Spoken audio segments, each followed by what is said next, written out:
السلام عليكم ورحمة الله وبركاته.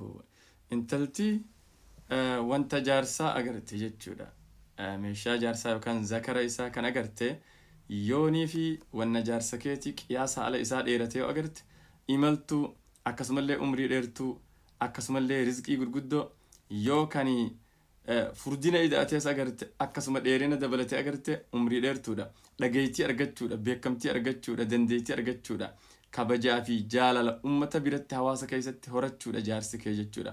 Gurri isaa gaarii ta'u, maqaan isaa gaarii ta'u, nama jaalatamaa kabajamaa ulfaataa ta'u, qabeenya gurguddaa argachuu, beekamtii argachuu, dandeettii gurguddoo rahmaan akka isaaf kennuu fi akkasumallee jaarsi kee maashaallah si bashannansiisee, raahaa si gooyisee, hirriibaan illee si gammachiisee, akkasumas si taphachiisee, qalbii see si boharsee, qabeenya gurguddaa maashaallah kan qabu fedhii tee si guutee akka gaaritti waan ati barbaadde maal feeta siin jedhee waan takka osoo sittin hirrisin uffataa fi dibata jiddu nyaata dhugaatii jiddu alaa mana keetitti si ilmaan kee raahaa akkasi gooyisu agarsiisa.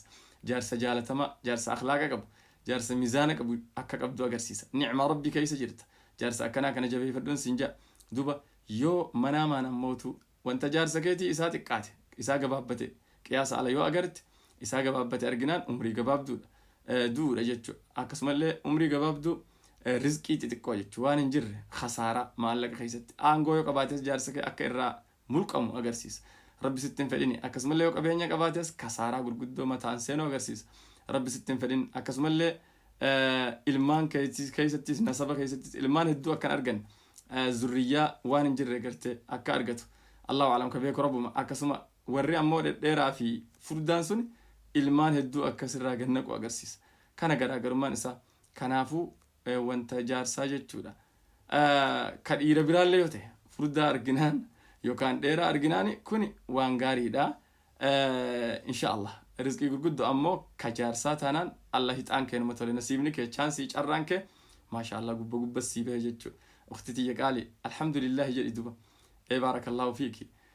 Duba kanaaf Rabbi subhaanahu wa ta'aalaa رفعة في عزة اسنف هذا بقول أمله إجرت السيادة والأنتم والإسنافو رب سبحانه وتعالى كم ديرا كيس ربي جارسك هاملس إجرت يا تجارسك كيرين جالت أتلي رب السحابو كم دبرا كيسا كم شمرني كيسا كم جرت جارتينا ما كيسا رب سهاملس بالي رب سيفاداب على بادين إسلام رب سيفاداب بالله والله دوبا جارسك جارس جبا ربي هقول جارس تعبانة ضعيف ربي نقوليني كسي دربي دين كرف وصون تاني كسبحان الله وفي السكبيرة رب سيفا كنو رب سيعمل كيس دوبا كفريتي سيقوت أختتي يقالي آمين جد.